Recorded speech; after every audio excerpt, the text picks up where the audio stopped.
বজ্রপাতের সময় বৈদ্যুতিক যন্ত্রপাতির ক্ষতি হওয়ার আশঙ্কা থাকে বেশি। এ সময় কিভাবে ঘরে থাকা ইলেকট্রনিক্স ডিভাইসগুলোর সুরক্ষা নিশ্চিত করবেন চলুন জেনে নেই। Number 1, fridge. অনেক সময় দেখা যায় বাড়ির বিদ্যুতের ভোল্টেজ ওঠানামা হয়, বিশেষ করে ঝড়বাদলের দিনে এই প্রবণতা অনেক বেড়ে যায়।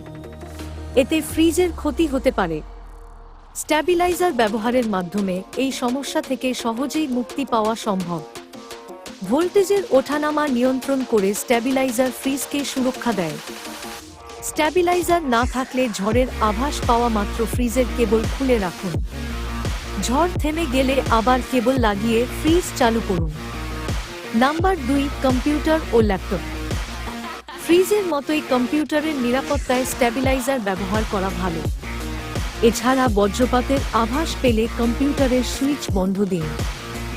অনাকাঙ্ক্ষিত ক্ষতি এড়াতে বাইরে যাওয়ার আগে কম্পিউটারের সুইচ বন্ধ করতে ভুলবেন না। এমনিতে ঝড়ের সময় ল্যাপটপ ব্যবহারে ক্ষতির আশঙ্কা তেমন নেই। Number 3, router. বজ্রপাতের কারণে সবচেয়ে বেশি ক্ষতি হয় রাউটার ডিভাইস।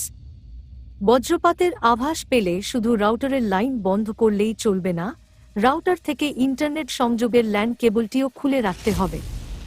যদি ইন্টারনেট সংযোগে অপটিক্যাল ফাইবার কেবল ব্যবহার করা হয় তাহলে বজ্রপাতের ক্ষতির আশঙ্কা কম থাকে, কেননা এসব কেবলে ধাতব তারের ব্যবহার থাকে না। আজকের ভিডিওটি এ পর্যন্তই। এমন ভিডিও আরও পেতে সাবস্ক্রাইব করুন Sam online YouTube channel. Sam internet সংযোগ পেতে কল করুন 096386464664 নম্বরে।